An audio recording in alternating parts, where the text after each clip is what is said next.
नमस्कार, मैं सरला रावत शाह। आप देख रहे हैं पब्लिक एक्सप्रेस न्यूज। स्वागत है आप सभी का। जिस देश में हम रहते हैं उस देश के कई नाम हैं, यानी कि उस देश को कई नामों से पुकारा जाता है। भारत, भारतवर्ष, हिंदुस्तान और अंग्रेजी में इसे इंडिया कहा जाता है। लेकिन अमूमन हम अपने देश का नाम इंडिया ही कहते हैं। जब भी कोई स्कीम लागू होती है, किसी जगह का नाम रखना होता है या हम विदेश जाते हैं तो हम गर्व से अपने आप को इंडियन कहते हैं। हम कहते हैं कि हम इंडिया से आए हैं। लेकिन अब एक बार फिर ये बहस तेज हो चुकी है कि भारत को, हमारे देश के नाम को बदल देना चाहिए और इंडिया से इसका नाम एक बार फिर भारत कर देना चाहिए। हालांकि हम सभी भारतीय हैं, हम सभी ये जानते हैं, लेकिन ये बहस एक बार फिर क्यों शुरू हुई है, इसके कई राजनीतिक कारण भी बताए जा रहे हैं।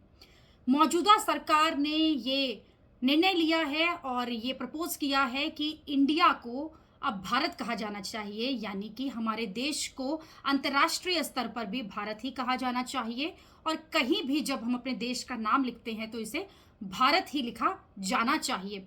सोशल मीडिया पर भी इस पर बहस जारी है। कई लोग कह रहे हैं कि इतना आसान नहीं है इंडिया से इसे भारत कर देना, क्योंकि कई नामों को फिर बदलाव करना पड़ेगा, जैसे इंडियन इंस्टीट्यूट ऑफ टेक्नोलॉजी है या इस तरह की कई संस्थाएं हैं भारत में जिनका नाम इंडिया से रखा गया है। हालांकि कांग्रेस और विपक्ष लगातार भारतीय जनता पार्टी और मौजूदा सरकार पर निशाना साध रही है कि अलायंस का नाम INDIA रखने की वजह से ये निर्णय भारत सरकार ले रही है। बीजेपी जानबूझकर इस वक्त नाम में परिवर्तन कर रही है।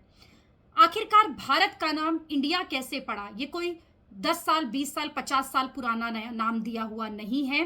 18वीं शताब्दी में जब अंग्रेज भारत आए तब हिंदुस्तान का नाम हिंदुस्तान, भारत, भारतवर्ष से इंडिया पड़ा, क्योंकि हम सिंधु नदी के इस तरफ थे जिसे अंग्रेज इंडस कहते हैं, इंडस रिवर कहते हैं, इसलिए उसी से हमारा नाम इंडिया पड़ा।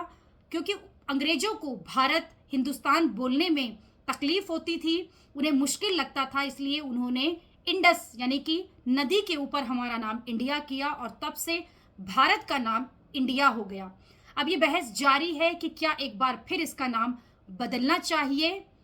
आपकी इस पर क्या राय है?